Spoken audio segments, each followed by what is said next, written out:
A partir de agora, Aspirinios.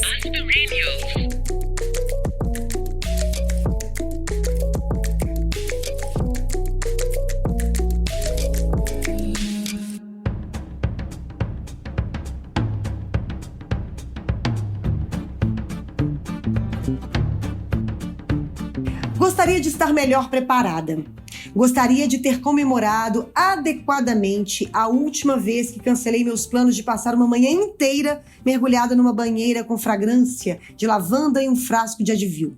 Gostaria de ter anotado a data em que desenterrei o último tampão extra do fundo da minha bolsa e o joguei fora. Devia ter festejado, de alguma maneira, o fato, cumprir um rito de passagem, levar o tampão para uma floresta, colocá-lo num altar formado por antigas rochas glaciais e atear fogo, cantando hinos, invocando alguma bruxa deusa da menopausa. Já ouvi algumas pessoas afirmarem que a menopausa é a segunda puberdade. Agora eu me pergunto, por que fomos enaltecidos e reverenciados quando apenas iniciávamos uma jornada? Por que não lembrar também, ritualmente, as realizações ao longo do caminho e os obstáculos que superamos? Acho que todas as mulheres que entraram na menopausa deveriam se reunir e, em dupla, realizar uma procissão pelas ruas repletas de entes queridos, pais que já morreram e avós que ressuscitaram somente em nossa homenagem e para dizer nossos nomes. Quero que um coro cante para nós enquanto marchamos e entramos em um tempo secular. Dentro, nos reuniremos em círculo em torno de um enorme anel de fogo e, no momento apropriado, acompanhadas por cantos, jogaremos nossos tampões que carregamos por tantos anos. Depois, haverá uma festa que deverá durar 4 dias, com bebidas geladas, ativa e lencinhos refrescantes da L'Occitane. Gelados em centenas de minúsculos refrigeradores pessoais para todas as mulheres. Esses são trechos de um texto maravilhoso intitulado Todos os Louvores para as Mulheres na Menopausa, escrito por Sharon Mesmer para o estado de São Paulo. Sejam muito bem-vindas, muito bem-vindos ao novo episódio de Aspirinios, nessa temporada de Quereres. O nosso assunto de hoje, como vocês já devem saber, é a menopausa. E a nossa convidada não poderia ser mais especial. Diretamente da Argentina, a jornalista Miriam De Paoli, criadora do site Nopausa, que faz um trabalho sensacional ao derrubar as barreiras de tabu que o tema carrega há décadas. Acho até que há centenas de anos. E como diz alguma sábia por aí, menopausa não é finitude. Miriam, é uma alegria ter você aqui conosco hoje. Alegria, Fernanda. Gente, quem tá feliz aqui sou eu. Para mim é um prazer, sou fã das Aspirinios, acho o trabalho de vocês maravilhoso. E a leveza com que vocês trazem temas que, na verdade, não teriam porquê, mas ainda são tabu, como, por exemplo, climatério e menopausa, né? Não conheci esse texto da Sharon e te comentaria uma coisa. É muito legal a gente começar a falar sobre isso também para a gente visibilizar a importância que tem essa etapa na nossa vida e deixar de reduzir climatério, que são ao redor de 10 anos da nossa vida, a um dia, que é a menopausa. Porque a menopausa, na verdade, é o dia que cai a última gota de sangue no tampão, como disse a Sharon, na copa menstrual, na calcinha, no coletor. Copa menstrual em espanhol, né? Essas coisinhas do portunhol que vocês, ouvintes queridos, vão ter que, às vezes, eu dou uma patinada. Não com muita frequência. Mas é muito interessante a gente começar a falar sobre isso. Por quê? Como você diz, esse tabu, ele não chega a ter séculos, porque há 100 anos a gente vivia ao redor de 51 anos. Hoje, uma mulher, uma pessoa menstruante, né? Também não vamos reduzir a identidade de gênero. Todas as pessoas menstruantes vão deixar de menstruar, independente que se auto-percebam como mulher ou não. Então, isso é uma coisa bem também interessante. Há 100 anos, a expectativa de vida de uma pessoa menstruante que tivesse as suas necessidades básicas satisfeitas era ao redor de 50 anos. Hoje, é entre 78 e 81. Quer dizer, a gente ganhou em 100 anos quase que 1/3 da vida. E 1/3 da vida que ainda continua rodeado de tabu, rodeado de desinformação.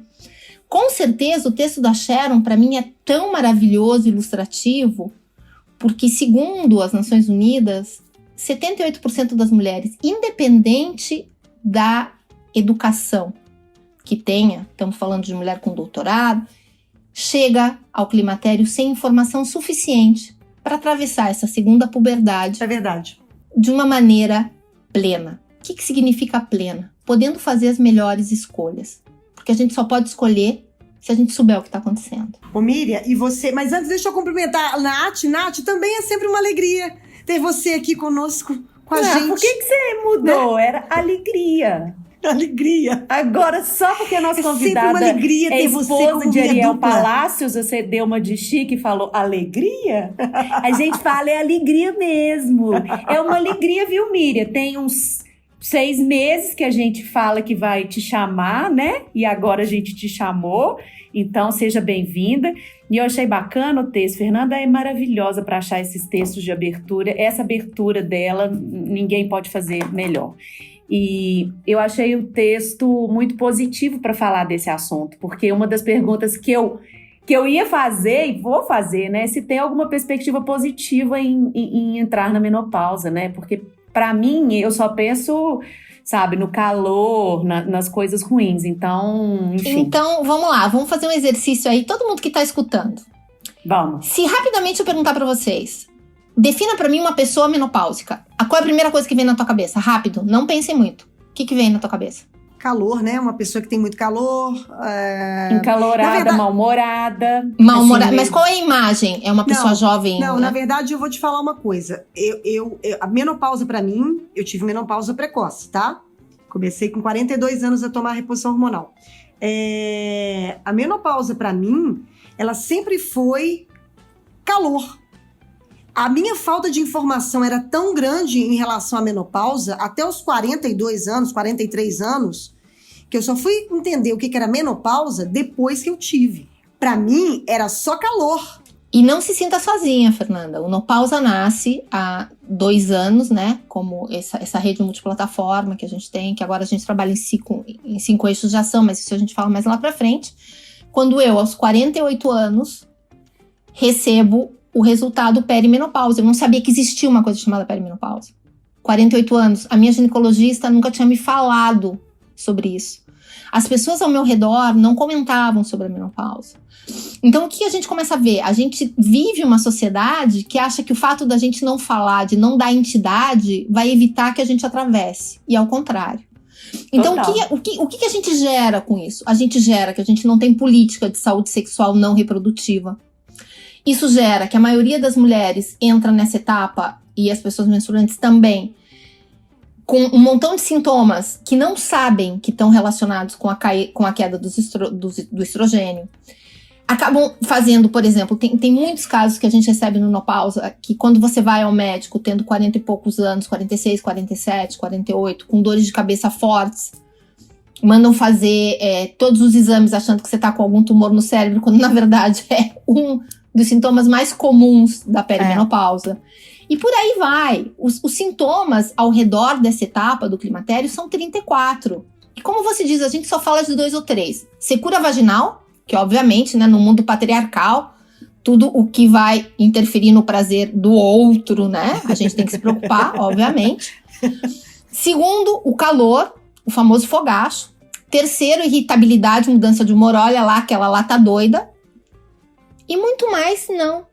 Quem sabe alguém fala um pouquinho do insônia, aumento de peso, né? A questão estética, isso também, porque, como sempre, a gente vem, especialmente nós, geração X, eu tenho 51 anos, a gente veio com uma marca do que é bonito e do que é feio ainda muito normativa, né? A gente não teve essa felicidade de ver essa diversidade de corpos, enfim. Então é uma coisa muito maluca. A gente tá falando de uma etapa que todo mundo vai atravessar, que a gente vai viver 1/3 da nossa vida depois de menopausar, e que a gente chega nela com muito pouca informação, é o que você disse. Você que teve precoce, e eu não tive nem precoce, eu tava na idade, porque a idade... Vamos lá, né? Vamos ter que generalizar, porque é impossível individualizar. Mas, em geral, a mulher que entra numa menopausa natural, ela entra ao redor dos 50 anos, 2 anos mais, 2 anos menos. Eu tinha 48 e não tinha a menor ideia que estava entrando nessa etapa. E me considero uma pessoa medianamente bem formada. Você pode imaginar o que acontece em mulheres em situação de vulnerabilidade? Pessoas sem acesso à informação? Olha, e vou te Nossa. falar uma coisa. Eu atravessei esse mar sozinha. Porque as minhas amigas não tiveram, né? Ainda não chegaram nessa história.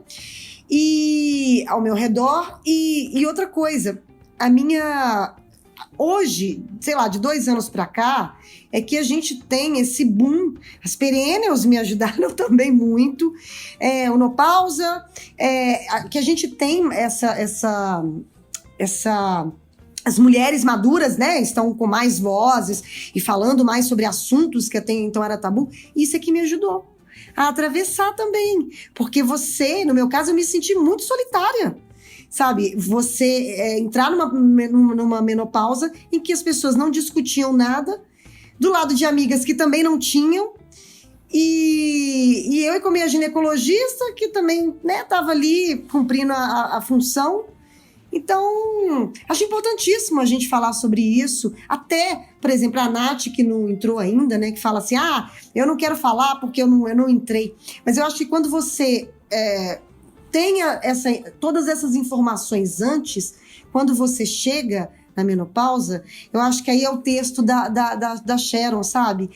Você tem que louvar todas as cicatrizes e todas as lutas e todas as conquistas dessas mulheres que chegaram na maturidade.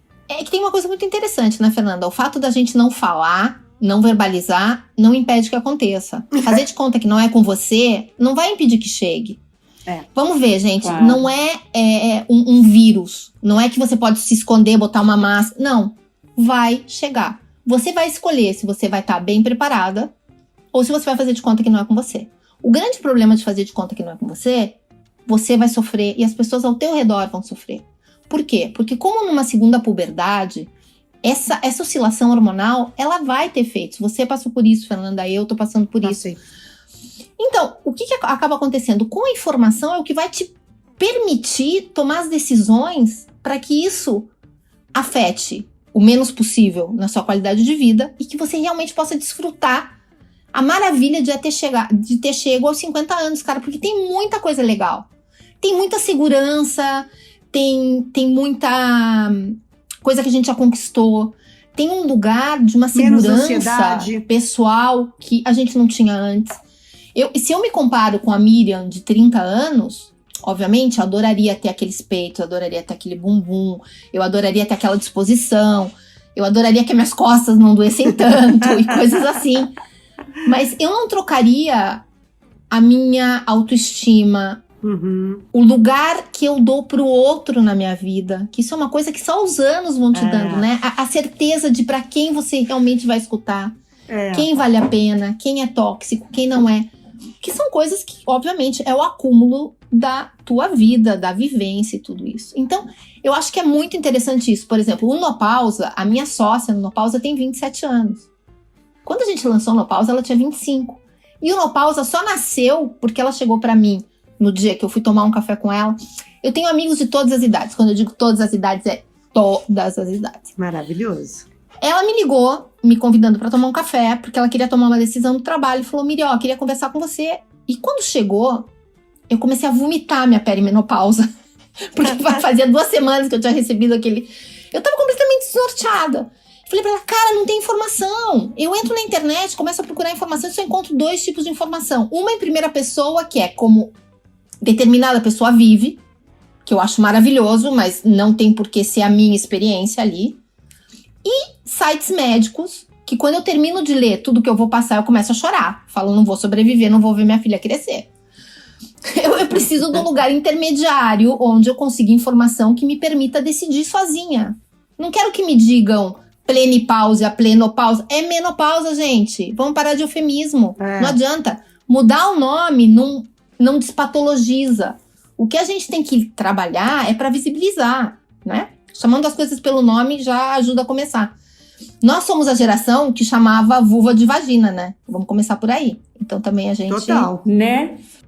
E aí você vai me perguntar, mas qual que é o problema de chamar vulva de vagina? Um montão, gente. Porque se a gente esperar o prazer pela vagina, a gente não podia ter filho por ali, né? Se as terminações nervosas estivessem ali, quando o bebê saísse, ninguém ia aguentar a dor.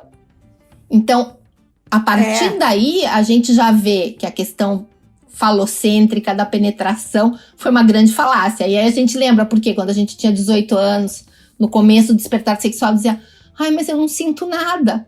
Claro! Tinha que entender como é que funciona toda a ramificação do clítoris e tudo. Mas a gente não tinha nem ideia. Por isso que a gente sempre diz, né? Informação é poder, gente. Informação é Em poder. tudo. Né? Você quer Depois falar, que a Nath? gente descobriu que o clitóris é eterno, né, Fernanda? Que ele funciona até o último dia da sua vida, né? Que ele pode te dar prazer, você lá com 104 anos, vai lá e põe sua mãozinha. É muito maravilhoso. Mas eu queria perguntar o que é a perimenopausa, porque eu tenho certeza que, como eu não sei, não me informei sobre o assunto para chegar aqui exatamente como eu sou, desinformada. E queria só, antes que você dissesse o que é, Miriam, queria ver se a Fernanda me ajuda a lembrar. Fernanda, lembra quando a gente fez o evento do CCBB, dias antes da pandemia se instalar no mundo? E uma psiquiatra levantou a mão e começou a falar de uma perspectiva da menopausa completamente diferente do que a gente conhecia, né? Que ela falava. Eu tentei recuperar isso porque existe uma gravação dessa conversa, né? Só que eu não achava o ponto e aí tive outras coisas para fazer. Mas ela falava de uma perspectiva de finalmente ser um momento que é seu, porque você menstrua e tem toda essa coisa hormonal para gerar vida. E gerar vida para o outro. E é como se, naquele momento em que a menopausa acaba, você recebesse uma carta de alforria para cuidar de você. Era uma coisa assim, não é? A perspectiva dela era tão bacana que... Era muito bacana. Eu prometo voltar lá nesse episódio para ver se eu encontro esse pedaço e de alguma forma a gente coloca, talvez, no Instagram, né, para as pessoas. Mas eu lembro que era muito bacana o que ela disse, assim, que me fez ficar com um pouco de esperança, apesar de não ter feito nenhum movimento no sentido de saber mais sobre o assunto desde então.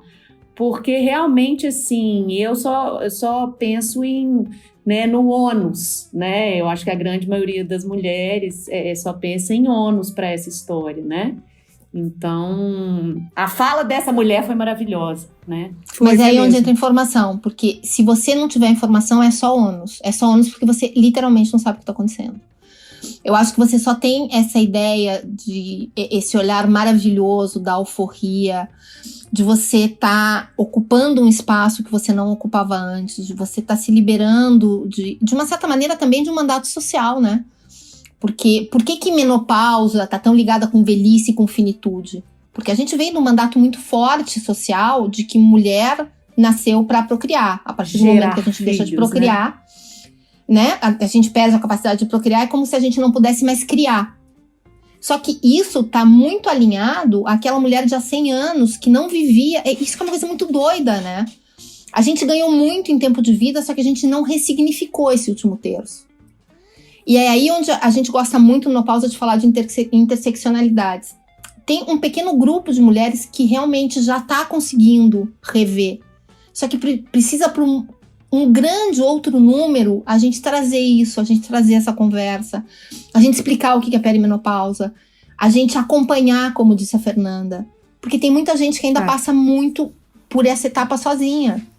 Então isso é uma coisa legal da gente mudar. E a gente só pode ressignificar se a gente puder falar, se a gente puder visibilizar.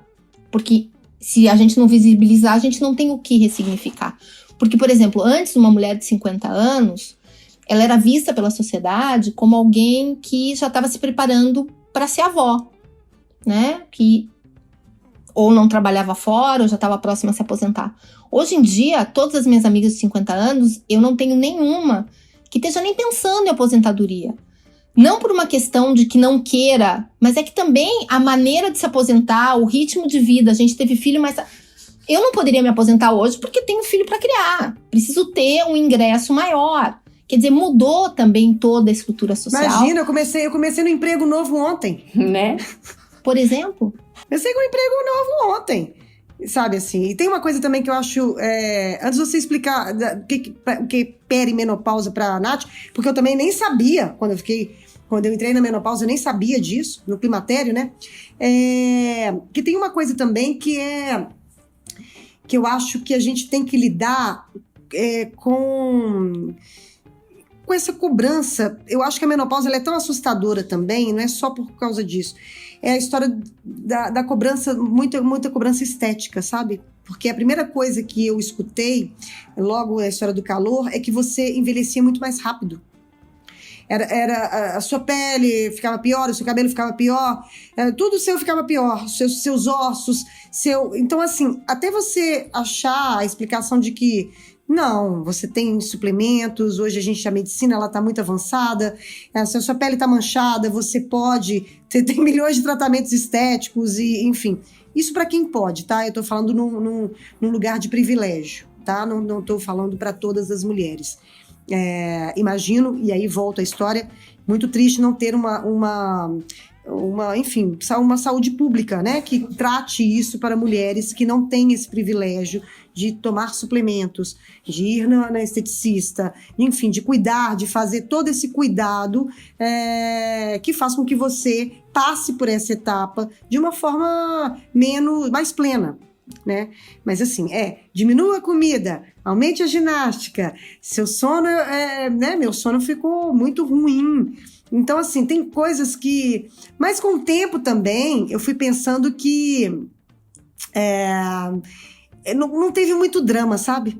Apesar de eu ter atravessado isso sozinha, eu acho que uma forma que eu consegui passar por isso no primeiro momento não ter muito drama. O corpo mudou, é isso aí, mudou, não posso fazer nada. O máximo que eu posso fazer é cuidar da minha saúde, é fazer minha ginástica, diminuir a comida de vez em quando não. Mas assim, porque se a gente levar a história dar uma carga muito pesada, é muito triste, porque a nossa cabeça ela tá plena, a gente ainda vai viver muito tempo, com muitos projetos, com muitas coisas, né? Eu fico muito feliz de ter começado em rádio, voltar para a rádio agora, depois de tanto tempo. Então, assim, muito plena, sabe? Muita coisa para fazer. E a menopausa, ela não pode me limitar, sabe? Ela não pode. Então, gente, é o que a gente convida todo mundo desde o menopausa. Vamos convidar todo mundo que está escutando a gente. Vamos ressignificar isso. Tá nas nossas mãos ressignificar. A gente tem que parar de pensar quando a gente... Na verdade, o climatério, a menopausa, é o nosso despertador de como a gente vai viver a nossa maturidade. A gente, por exemplo, como você falou, a questão da comida. A gente agora tem que deixar de pensar em comer para começar a se preocupar com se alimentar. Porque a partir da qualidade da tua alimentação, a tua pele vai estar melhor, a tua disposição vai estar melhor, você vai dormir melhor. E através da informação, você vai chegar nesse lugar, nessas escolhas melhores. E se não quiser fazer essa escolha, tá tudo bem. Sempre quando você decida e não seja uma coisa imposta pela desinformação. Porque pra mim, essa que é a diferença. O cabelo fica mais frágil? Fica. Então, já sabendo que eu tô no climatério e o cabelo vai ficar mais frágil, quem sabe eu possa procurar uma tintura que machuque menos o cabelo. Em vez de descolorir, vou procurar outra cor. Ou vou usar rabo de cavalo menos apertado, porque, né, puxar menos o cabelo. Eu sei que vocês não estão podendo me ver, obviamente, porque é um podcast, mas eu uso sempre o cabelo preso no rabo de cavalo. Então, ela deve estar pensando, ela não tá muito preocupada com a queda de cabelo. Não, eu não tô muito preocupada com a queda de cabelo. O cabelo dela é forte, gente. Vocês não estão entendendo. Mas, por exemplo, a questão da pele. A gente fica velha mais rápido. Não é que a gente fica velha mais rápido, mas na perimenopausa, que era o que a Nath perguntou o que era, que é o que tá ao redor da menopausa, por isso se chama peri. Peri significa ao redor. São os anos que antecedem a menopausa e os anos que precedem a menopausa. Quer dizer, 3 ou 4 anos antes e 2 ou 3 ou 4 anos depois. Não existe um número exato, porque cada corpo é um corpo e cada quem vai atravessar essa etapa de forma única, né? Mas esses são números gerais. Na perimenopausa, quando você começa a ter essas oscilações, por isso que não sei se você, Fernanda, aconteceu, mas quem sabe muitas das pessoas que estão escutando a gente, que um dia você acordou e falou assim, gente, minha cara caiu. O que aconteceu? Por quê? Porque é muito rápido. É muito rápido. Só que quando a gente sabe que isso vai rolar, você fala assim, putz, caiu. Então, vou melhorar, vou tomar um pouco mais de água, vou usar outro creme. E também aceitar que isso faz parte da tua entrada na maturidade, gente. Uma coisa muito maluca, isso também, que foi o que você falou, a gente também não tá preparada para as mudanças. A gente espera uma coisa estática que não existe. Entendeu? Não existe. Então, a gente tem que ver como é que a gente vai querer atravessar isso. Não existe. Tem um montão de coisas que eu batalhei pra mudar, que eu não tava afim de aceitar. E tem um montão de coisas que eu me amiguei com elas. Tem outras que eu ainda continuo disputando e discutindo. Porque, como a gente falou, é mais ou menos como uma segunda puberdade. Sabe? Então, obviamente que vai ter altos e baixos. Eu duvido muito das pessoas que dizem que é um passeio pelo bosque. E duvido muito das pessoas que dizem que é um inferno. Adoro passeio pelo bosque, gente. Passeio pelo bosque? Nunca fala de passeio pelo bosque? Nossa, Fernanda. É possível. A quantidade de mulheres que sai com um discurso, pra mim, de uma positividade tóxica. Jura? De uma positividade tóxica terrível. Não é que eu não posso. Gente, com ar refrigerado, né, querida? Bem fresquinho. Bem né? fresquinho. Não, e detalhe, né, gente? Não é toda mulher também que tem fogacho, não. Não é toda mulher. Não é toda mulher. Mas peraí, que aí vem um dado numérico, estudos, ou seja, não é Miriam, não é Nopausa, são vários estudos. De 100% das pessoas que vão entrar no climatério, 80% vão sofrer algum tipo de sintoma, tá? Independente da coisa. E o fogacho, desse 80%, 75% vai sofrer. Tem. Então, o número é muito grande. O que muda é a intensidade. Tá? Isso que é a coisa muito importante. Eu, por exemplo, tenho fogachos. Os meus fogachos, eles não interferem na minha qualidade de vida. Tá? Mas você toma reposição hormonal? E aí vem uma coisa muito legal, gente. Eu moro aqui na Argentina, e a Argentina, em relação à reposição hormonal, é como se a gente vivesse de novo antes da queda do Muro de Berlim, né, na República Comunista. Aqui você fala, eles estão ainda no comecinho do século XX. É muito atrasado. Quando a Argentina era rica, né? Tipo assim, pararam lá. É muito lá atrasado, eles pararam lá. O que vocês acompanham, a quantidade de produtos que vocês têm acesso no Brasil, aqui a gente tá engatinhando. É mesmo? Por outro lado, também, é por isso que o Nopausa teve tanto sucesso, né? Nós somos mais de 75 mil em 2 anos.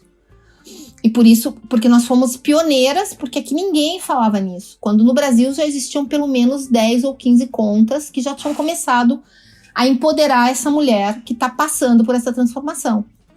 Porque, na verdade, é o que você disse, Fernanda, no começo dessa nossa conversa. Para quem não escutou, né, vou repetir aqui, parafrasear a Fernanda.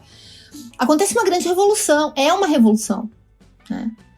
É uma revolução que você pode escolher como você vai querer enfrentar. Desde o lugar de empoderamento e informação para você tomar as melhores decisões para você.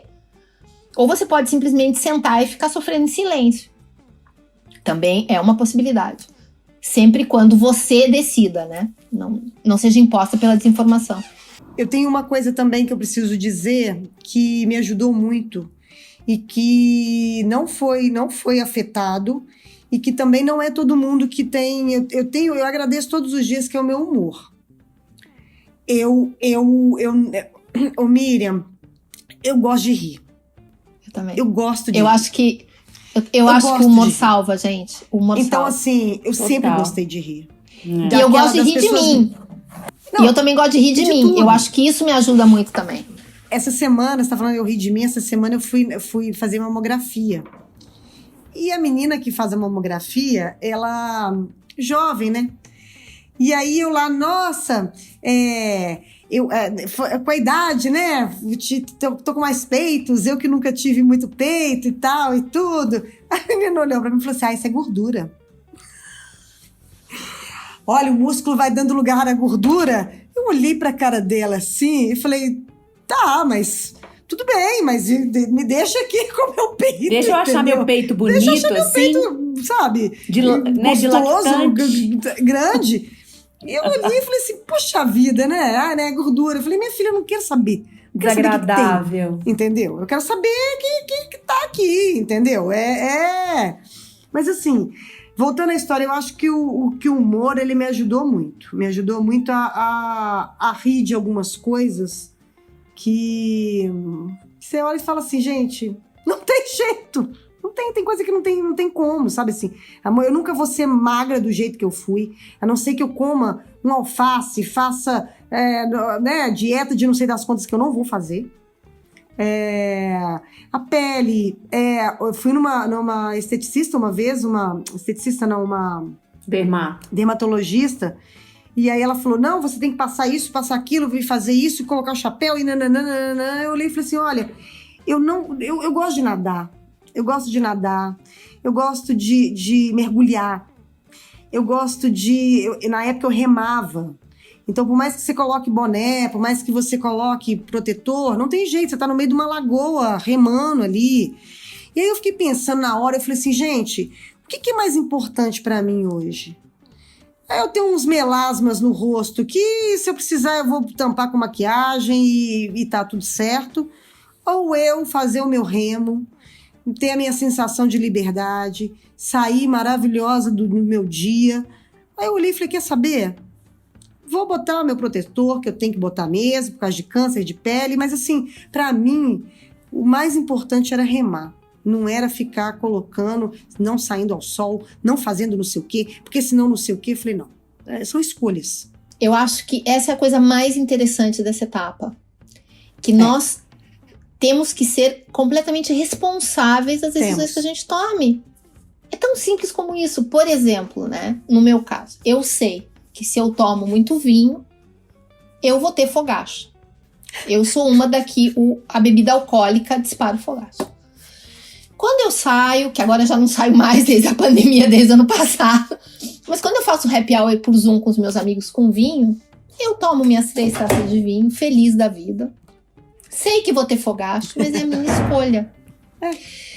É a minha escolha não entrar numa dieta muito restritiva e ter 3 quilos a mais do que eu tinha antes. Mas é minha escolha. Eu acho que essa é a parte interessante e que a gente tem que se empoderar, né, dessa escolha. Tem sim. Porque também você tomar essa decisão e ficar chorando pelos cantos, por que a tua pele tem melasma, por que eu tenho fogacho, por que eu engordei 3 quilos, sabendo que foi uma decisão tua, sim. Aí fica muito complicado, né? Aí é que eu acho onde a gente, quando tá ao redor, no meu caso de 50 anos, você que entrou muito antes na menopausa, também da gente ser responsável pelas nossas escolhas, né? Sim. Isso também é uma coisa de segunda puberdade, né? Como total. quando a gente era adolescente. A gente tem que ser responsável também pelas nossas escolhas. É uma mistura de maturidade que você já adquire mesmo com a idade, de se aceitar. Tem gente que não se aceita. É isso, mas aí é a trajetória da pessoa, é a forma como ela... Não vou discutir isso. Mas assim, a maturidade me deu também uma aceitação maior sobre meu corpo, sobre minha vida, sobre coisas que talvez eu consiga amenizar, mas não eliminar totalmente. A menopausa você não vai eliminar totalmente, você não vai eliminar porque ela tá aí. Mas a Nath estava falando essa história dessa moça, que estava falando quando ela... A psiquiatra? A psiquiatra, que eu tô me lembrando aqui de flashes dela falando que é a gente tomar pra gente, o que a Nath falou, as rédeas da nossa vida de novo. Exatamente. A menopausa, com a maturidade, né? Você começa a realmente olhar para outras coisas. Não é coisa de coach positivista, não. Mas você começa a realmente dar valor a coisas que talvez você... É isso. São os 3 quilos. Você vai ficar muito feliz se você emagrecer 3 quilos? Vou. Então vai lá, se joga, vai fazer sua dieta, vai fazer suas coisas. Vai te incomodar se você tiver 2 quilos a mais, mas você vai continuar comendo o que você quer, ou claro que dentro da sua saúde, você olhando se a sua saúde tá bem. Isso é o mais importante, tá? Isso é o mais importante. Mas assim, não sei, eu fiquei mais relaxada com as minhas cobranças internas. A menopausa me deu um relaxamento de cobrança interna. Eu faço para casa direitinho, né? Eu faço ginástica, eu tenho fases que diminuo comida, tem fases que não. Agora na pandemia, então, acho que tá difícil todo mundo diminuir comida, né? Mas agora eu tô tentando de novo. Mas assim, mais uma vez volto nisso, são escolhas juntamente com informação. Acho que quanto mais a mulher tiver informação da menopausa, sobre o que é a perimenopausa, o climatério, na verdade é o climatério, né? E quanto mais a gente falar sobre isso, quanto mais a gente discutir, quanto mais ter um fogacho numa reunião de trabalho, não seja visto como algo a ser escondido, vergonhoso, quanto mais a gente possa verbalizar, quanto mais a gente comece a falar de saúde sexual não reprodutiva, quanto mais a gente comece a discutir a mudança na nossa resposta sexual, quanto mais a gente comece a conversar com as nossas amigas, o reaprender a nossa sexualidade depois do climatério. Por quê? Porque, de uma certa maneira, o que eu acho que traz pra gente essa etapa é essa ideia de que a gente tem que reaprender muitas coisas. Porque vem na mão de muitas novas escolhas, tá? Então, eu acho uma coisa muito interessante essa ideia de dinamismo. Porque, na verdade, nós somos uma geração, na verdade, a primeira geração que está vivendo o climatério no auge das nossas possibilidades. É a primeira geração. Hoje em dia, é a primeira geração. É a primeira vez que você vê a capa de Forbes 50 plus 50, né? 50 mulheres poderosas de mais de 50 anos. Você vê uma Kamala Harris, você vê uma Angela Merkel, você vê mulheres no Brasil, como você tem a Luísa Trajano, quer dizer, mulheres que antes, há 15, 20 anos, elas já teriam perdido o seu lugar de protagonismo na sociedade. Então a gente tem muita coisa jogando a nosso favor. Então é muito legal, é um momento muito interessante para a gente visibilizar, para a gente conversar e para a gente também decidir como é que a gente vai querer atravessar essa etapa, né? Que eu acho que é fundamental. E mais interessante, gente, vamos falar sobre menopausa, vamos falar sobre climatério com os nossos companheiros, companheiras, amigos, gente no trabalho, filhos, não só com as filhas. Por quê? Porque só quando for tão naturalizado como ciclar, também, vamos lá, né? Também vamos ser um pouco benevolente com a sociedade de uma certa maneira. Até 2 anos, propaganda de mods, a gente menstruava azul. Não sei se vocês lembram. É verdade, a gente menstruava azul. A gente menstruava azul. E agora a gente menstrua vermelho? Agora a gente menstrua vermelho. Que bafo! Eu parei de prestar atenção nisso. Não, é que me chocava muito. Nisso. Real. Real. Não, é que me chocava muito.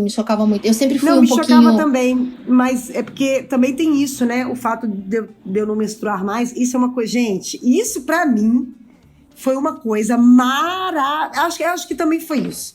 Só de não menstruar, porque eu sofri muito. Eu passei muito mal durante meu período de menstruação, gente. Muito mal. Enquanto ser menstruante, você sofreu muito, Fernandinho? Enquanto ser menstruante. Eu sou um ser menstruante que sofre muito. Enjoo, vômito.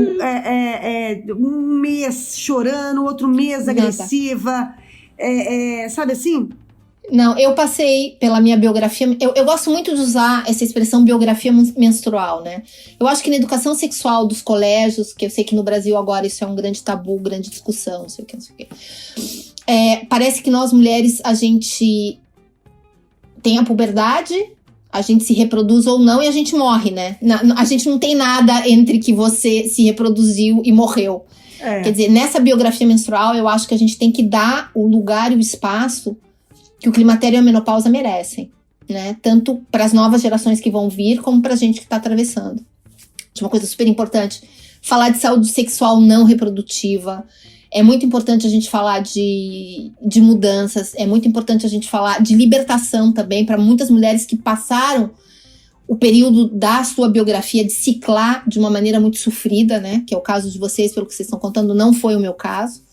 Eu era daquelas que tipo, só sabia que tava vindo porque manchava a calcinha. Ou seja, e até nisso era maravilhoso. Caiu uma gotinha, eu olhava e falava, está vindo. Ia lá, colocar... Óbvio, eu não sou, infelizmente, uma geração do coletor menstrual, né? Eu usei absorvente a minha vida inteira, quer dizer... Eu também. Fiz bastante mal para a natureza e para o meu corpo também. Agora vejo as novas gerações usando coletor, que também é um lugar de privilégio, né? Porque se você não tiver as condições para higienizar esse coletor, se você não tiver... Ele é caro, né? Ele é caríssimo. Por que eu tô tocando nesse ponto? Que eu acho muito importante quando a gente vai dar esses discursos, essas conversas, a gente sempre ter um pouquinho de olhar de interseccionalidade, porque é muito fácil a gente falar de biografia menstrual e tudo, mas a gente também tem que pensar no custo de menstruar, que tem muita menina que não vai pro colégio porque não tem dinheiro para comprar um absorvente. Aí teve muita ONG que doou coletor, só que aí chegou à conclusão que essa menina também não tinha condição de higienizar esse coletor, então gerou infecções. Quer dizer, acho que tudo que tem que ver com a nossa biografia menstrual ainda tem muito tabu, que a gente tem que conversar muito, a gente tem muita luta para dar. A gente tem que pedir muita atenção do governo, do Estado, né? Porque, por exemplo, foi o que você falou, ou seja, tem um montão de reposições hormonais para muitas mulheres que têm o que se chama síndrome climatérico, que é quando os teus sintomas dessa etapa são tão fortes que te impedem de manter a tua qualidade de vida e que não podem enfrentar o pagamento de uma reposição hormonal, que é alto, é caro. A gente ainda tem muita menina que tá fora do sistema porque perde aula todos os meses, porque a família não tem como enfrentar o custo, né, da menstruação. Eu acho que tem muito debate em torno a tudo que é a nossa saúde sexual reprodutiva e não reprodutiva, que é muito interessante ver que a Perennials tá abrindo espaço, cada vez mais a gente tá discutindo isso, graças às redes, um montão de coisa. Mas acho que o caminho agora já estamos na hora de dar mais um passinho e começar a pedir para legisladores e tudo já também começarem a olhar isso como políticas públicas, né? Sim, com certeza. Acho que... Não sei se nesse governo, mas talvez no próximo. Não, aí é complexo, né, gente? Mas, enfim. Mas eu acho que a gente tem que começar... Muito da pobreza menstrual, a gente já tá né? começando. A pobreza menstrual agora entrou em pauta, que acho que já é um adianto, né? Mas eu acho, Natália, que também é uma coisa muito interessante aqui, essa questão da gente não achar que uma agenda invalida a outra. Gente, direito não é bolo. Não é porque eu dou um pedaço pra você que vai faltar pra mim. Não. Quer dizer, se a gente tá discutindo, né, a questão de biografia e tudo. De alguma forma. Eu acho que é muito legal a gente começar a ter todas essas discussões também em paralelo, né? Porque é muito interessante, já que a gente já tá tendo toda uma geração de mulheres que estão encarando essa questão do climatério, da menopausa, desde outro lugar, e estão reclamando seus direitos, estão mostrando para a sociedade que não é o fim de nada, também é muito legal, especialmente porque tem muita mulher legisladora que podia, né, começar a impulsar isso desde a agenda do Planalto também. Tem muita gente ali passando pelo climatério em silêncio. Tem, mas eu acho que a gente tá... Mas eu acho que é isso, Miriam, eu acho que a gente tá caminhando. Eu acho que já é um grande passo, você imagina, de quando eu comecei, quando eu tive a menopausa, no climatério até hoje, são poucos anos, e o salto que deu na discussão, sabe, foi uma coisa gigantesca. E eu acho que uma coisa tá junto com a outra, sabe, a gente discutir, que as Perennials discutem muito, né? A gente discute muito a história da maturidade, do fato de que envelhecer não é crime, ainda mais no Brasil. Apesar da OMS dizer que é doença, né? É doença, gente, né? Por favor, gente, vocês estão sabendo, né? Eu acho que a gente tem que contextualizar aqui em relação a isso, né? Contextualiza. Porque é uma coisa muito recente essa história da OMS. Deixa eu achar aqui uma informação mais precisa para falar, né? Mas que a OMS vai passar a considerar velhice uma doença é uma coisa não é, né? Ele já tem até o código, né? Que eu não lembro qual MS, alguma coisa, né? Ele já tem um código, exatamente. Achar aqui a informação... E na boa que é um desserviço, né? Porque tudo que a gente tem batalhado um desserviço, sabe? Assim, é Estamos todo mundo lutando contra o etarismo. Cada vez mais a gente está vendo as pessoas mais longevas. aportando para a sociedade, e você tem a Organização Mundial da Saúde que vem com Mas eu acho Logo que... ela, né, em quem a gente tinha Logo tanta ela. fé, né? A gente tinha maior esperança na OMS por vários motivos, né? Mas assim, eu acho que tem um movimento grande, eu não sei até que ponto as pessoas conseguem influenciar uma mudança nesse sentido, né? Mas eu tô tentando achar uma matéria com uma procedência digna aqui, mas tá difícil. Eu vi nas redes muita indignação. Eu achei isso muito legal. Ah, sim. Tem muitas vozes de líderes de opinião no mundo inteiro que se indignaram com essa decisão. E eu acho isso muito importante, né? É muito importante que essas pessoas mostrem a sua indignação, esses líderes de opinião tragam esse debate, porque não adianta a sociedade ir por um caminho quando essas vozes autorizadas acabam querendo ir pelo outro, né? A gente tem que tracionar e dizer, vem cá, tudo bem que você é OMS, mas a gente como sociedade já evoluiu para o outro lado. Você tá obrigado a nos acompanhar. Exatamente. Meninas, estamos chegando ao final. Ficaríamos aqui mais... Poxa vida. Miriam, volte para comer pão de queijo. Gente, mas como é bom falar de maturidade, né? É maravilhoso. É maravilhoso. Gente, eu vou te falar, é um presente, assim. A gente ter esse grupo, sabe? É um grupo de mulheres maduras. E vocês foram pioneiras, né, gente? Eu acho que aqui ninguém pode fazer ouvidos surdos pro papel que as perennials tiveram, até em trazer o conceito, né, de perenidade. Ou seja, a gente começou aí no Brasil a ver toda essa mulher, esses novos 45 mais que já não estão mais cruzados só pela idade biológica, mas estão cruzados por interesses, por desejos, por um montão de coisas que é o que define uma pessoa perennial, né? Que você é além da tua idade cronológica. E o trabalho que vocês fazem é muito legal. Eu tô me sentindo, assim, super orgulhosa. Como disse a Natália, eu já tava até triste, que fazia 6 meses que eu tava no freezer. Falei, gente, sabe que eu moro na Argentina? Nossa, mas agora você veio do forninho, maravilhosa, crocante, entendeu? Crocante, super crocante, super Miriam. Portenha, tá? Super. Ah, gente, Com mas tudo ó, que você tem de eu direito. caprichei no português, hein? Nem teve muito portunhol, teve? Não, Imagina, não e a gente adora. Ok. Antes de começar aqui, eu tava conversando com um cachorro em espanhol só pra te receber, mas não precisou usar, entendeu? Sério que eu tava conversando que eu tenho problema em falar como é que é? Perro. O R do cachorro, pra mim, ele é difícil. E aí eu ficava conversando com ele e repetindo, gente. A moça que trabalha Não, mas aqui quando a gente mudou pra cá, tem muitas, especialmente tem uns R's aqui que são muito complicados. Por exemplo, tem uma rua aqui que se chama Arrojo. Arrojo. Então, é muito engraçado porque no começo, assim, eu moro numa rua que se chama Pueyrredón. Às vezes assim dá. E aí ele é complexo, né? Do perro. É o perro. Mas eu tenho que pensar muito pra falar, sabe? Então, assim, eu desisto, já falo pero mesmo. Então pronto. Pero no mucho. Vamos para as dicas? Dicas Aspirinials.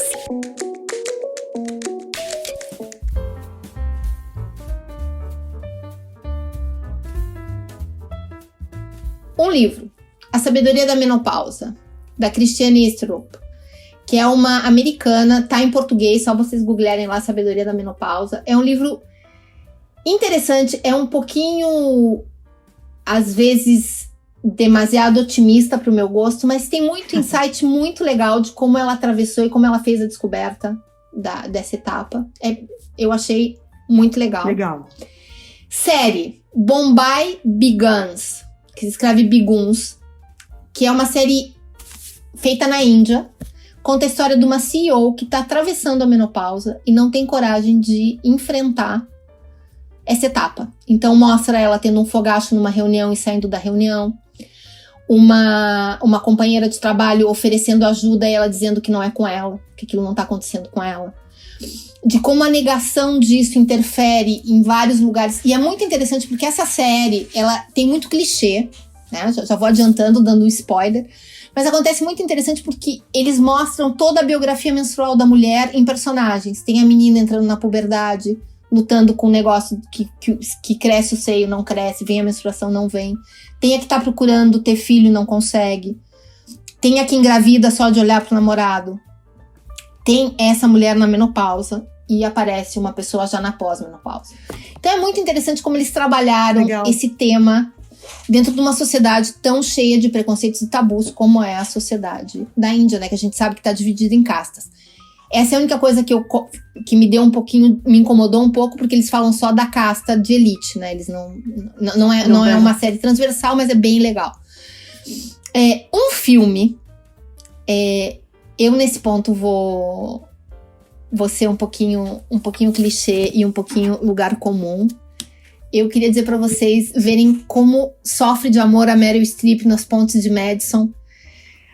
Que se você estiver passando pelos altos e baixos do climatério, é um momento maravilhoso. Você chora por toda a semana se você estiver meio tristinha. E se você estiver feliz, realmente é aquela coisa que faz muito, muito bem pra alma. E a Meryl Streep, gente, ela é uma grande inspiração para qualquer uma de nós, de como atravessar e entrar na maturidade com o pé direito, Também né? acho. E bem posicionada. Também acho. Gente, agora vamos fazer uma propaganda que não tá sendo paga. Nivea da latinha azul. Serve para tudo na pele menopáusica. Desde Adoro cutícula. Nivea da latinha azul. O Nivea da latinha azul, gente, se o negócio tá pegando, é maravilhoso. Se você tiver com mais um pouquinho de dinheiro, o Skin Food da Veleda, aquele creminho verdinho, é maravilhoso também. Mas se o orçamento estiver curtinho, Nivea da latinha azul, tá? Olha, no rosto, super recomendado. A gente pode passar tudo. até na pessoa que tá irritando a gente, não pra pode? Tudo, pra tudo. Jogar se a você latinha. estiver entrando no climatério e tudo, e começar a sentir que tudo tá ficando mais seco, especialmente a tua vulva e a tua vagina, gente, se abraça no hidratante, né?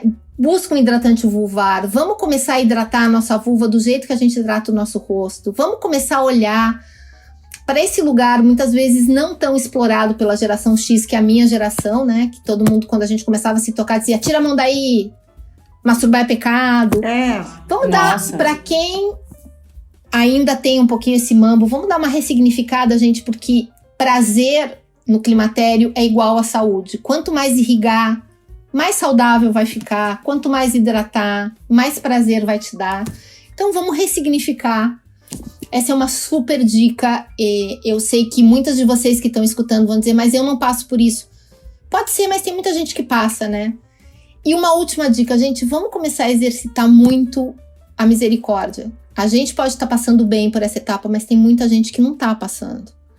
Então vamos escutar. Se a tua amiga não tá passando legal, não vamos minimizar porque a gente tá. E se a gente estiver passando mal, não vamos achar que todo mundo tá.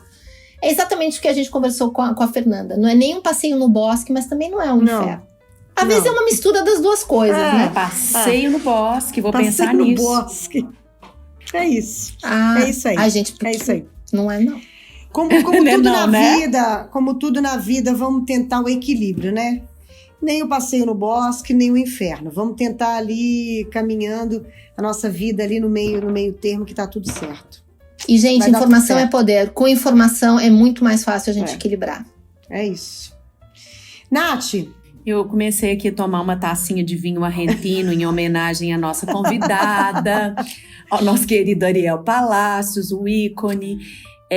Então, gente, eu acho que eu vou repetir uma dica que eu já dei, acho que mais de uma vez. Não é sobre menopausa, mas tá aí dentro do espectro, né, da nossa biografia menstrual, não é isso? É biografia menstrual. Que é o filme, ela falando de Índia, né? Onde tá, inclusive, a série que você indicou, Miriam? É Netflix? Tá na Netflix, gente. Tá, a Netflix tá encantada pela Índia, né? Tem muito conteúdo indiano, né? Mas tem muito conteúdo. É verdade isso que você tá dizendo. Tem agora um momento tá indiano e um momento tem mexicano também, agora, né? Momento mexicano, é verdade. Podia ter um momento argentino, acho que seria bem melhor. Mas, né? Mas vamos lá. Eu gosto muito desse documentário, que é eu acho que ele em português, eu não sei o título, mas é Period, End of the Sentence, né? Que é a história... eles mostram como é a menstruação para pessoas de castas baixas e desprivilegiadas na Índia, né? E aí, nesse documentário, além de mostrar o perrengue, mas eles mostram de um experimento que foi feito de uma máquina que começa a produzir os absorventes e possibilita que as pessoas tenham mais acesso, né? A gente está falando de pobreza menstrual no Brasil agora. Esse documentário ganhou o Oscar, inclusive, acho que há uns 2, 3 anos, não estou muito certa. Ganhou. Né? Ganhou. Ele é um super doc, assim. Eu nunca imaginei na minha vida que tivesse essa história de, por exemplo, uma criança deixar de ir à escola porque ela estava com o odor e ela era, de certa forma, discriminada ali pelos seus colegas por conta do odor menstrual, que realmente é um desconforto, né? Então, assim, esse documentário eu acho que a gente tem que assistir várias vezes na vida e por isso eu tô repetindo. Tem outra coisa que eu vou repetir aqui também, que eu acho que fala do nosso corpo, de quanto que a gente deve se conhecer, que é o Art of Loving, que é um filme que tá na Netflix. Que bom que a Netflix não tirou, né? Porque os bons filmes sempre vão embora. Tá lá na Netflix, escondido num cantinho, que é uma biografia romanceada de uma médica polonesa que foi falar de orgasmo e né, da nossa saúde sexual lá nos anos 40, na Polônia, né? Então, é uma história muito legal, porque ela enfrentou tudo e todos para poder conseguir lançar um livro que era proibido pelo governo, né? Imagina um governo comunista e ela querendo falar de clitóris, vagina, vulva. E essa mulher, ela existiu na realidade. Inclusive, na época que eu assisti esse filme, eu fiquei bem impactada. É um filme que eu acho que talvez eu reveja hoje à noite. Também está lá na Netflix. E mostra, né, mulheres que vieram antes da gente e que começaram a construir essas pontes que a gente vai atravessando com um pouco mais de facilidade que as nossas mães. E com menos do que as nossas millennials. Mas vamos lá. Bom, a minha dica não tem nada a ver com menopausa, mas tem a ver com mulheres poderosas. É um livro que eu tô acabando já. São As Espiãs do Dia D. Eu gosto muito de história. E do Ken Follett, que é um escritor britânico, que tem uma trilogia, ele tem vários filmes, né? Mas ele tem uma trilogia que é O Século, que eu já tinha lido, que eu amo, que ele conta a história do mundo, desde a Primeira Guerra Mundial até o Obama, através da história de 5 famílias, cada uma de um país. E agora eu descobri As Espiãs do Dia D, que se passa, né, na Segunda Guerra Mundial, 2 semanas antes do Dia D, né, que é a invasão dos aliados à Normandia, né, na França, para libertar a França do jugo alemão. Enfim, a gente está numa cidadezinha do interior da França, e onde, num castelo, tem toda a comunicação alemã está ali. Todos os aparelhos, todo o sistema de comunicação alemã está ali naquele castelo. E destruir aquilo ali é imprescindível para começar o final da Segunda Guerra Mundial. Só que acontece o seguinte: quem para entrar lá dentro tem todo um problema. E aí a gente vai acompanhar uma espiã britânica que vai chamar outras mulheres, e tem um motivo dela chamar essas outras mulheres, para conseguir entrar lá dentro e destruir essa central de comunicação dos alemães. Gente, são mulheres. Essa mulher, a Flicker, ela é empoderadíssima, é maravilhosa, e é baseado numa história real. Isso é que eu acho mais legal. Então fica a dica aí para vocês: As Espiãs do Dia D, do Ken Follett. Diga, Nath. É porque eu me lembrei de uma coisa que eu tenho indicado muito engraçada essa semana. Eu indiquei para 3 amigas o TED da Miriam Goldenberg, Invenção de uma Bela Velhice. Porque enquanto a gente estava conversando, eu pensei, por que eu não falei disso? Mas enfim, vou falar agora. Como a gente não sabia, né? Acho que a vida muda quando você descobre a curva da felicidade, né? E a primeira vez que eu ouvi falar da curva da felicidade foi nesse TED. Eu e muita gente, eu imagino. No TED da Miriam, que viralizou, inclusive. Miriam, nossa grande musa da longevidade no Brasil, né? Uma pessoa que fala desse assunto com muita propriedade. Com uma muita figura propriedade. Absolutamente generosa. Assim, a gente está muito próxima, porque no fim das contas, a gente ama os nonagenários, né? O nosso objeto de adoração dentro da longevidade, né? De nós duas, são os nonagenários. Então, a gente está se falando muito. E eu outro dia mostrei a curva da felicidade para o meu irmão, que está com 47 anos, né? Quando ele viu que... Então, deixa eu explicar o que é a curva da felicidade de forma bastante sucinta e sem nenhum conhecimento mais profundo, né? A curva da felicidade, basicamente, você pensar a sua vida como um U, né? Você bebê lá no comecinho do U, você com 50 anos lá embaixo do U, né? E você com 100, porque eu espero que você chegue lá com dignidade, de novo no topo do U, né? Então, assim, inclusive, por que a gente ama tanto os nonagenários é porque, em tese, eles são talvez os mais felizes dentro do espectro aí da longevidade.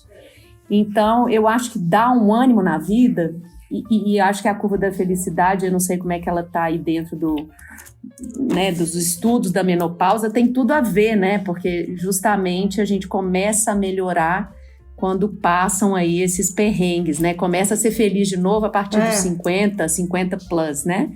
Então, assim, você já começa a perceber aí as mulheres de 60. Tô na casa de uma amiga que inclusive, tem 63 anos. A pessoa já volta... tem muita lógica, né?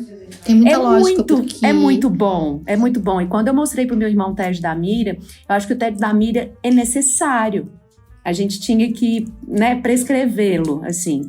Então, eu acho... É muito fácil de achar, é só colocar... Até Bela Velhice, embora o título, né, inclusive isso, gente, é o título de um dos livros, a Miriam já escreveu 30 livros, mas acho que talvez o grande best-seller dela, entre os 5 mais, é A Invenção da Bela Velhice, né, de uma Bela Velhice, é um título lindo, está saindo agora a 2ª edição, com uma capa pink, linda, maravilhosa, que ela mandou de presente, e...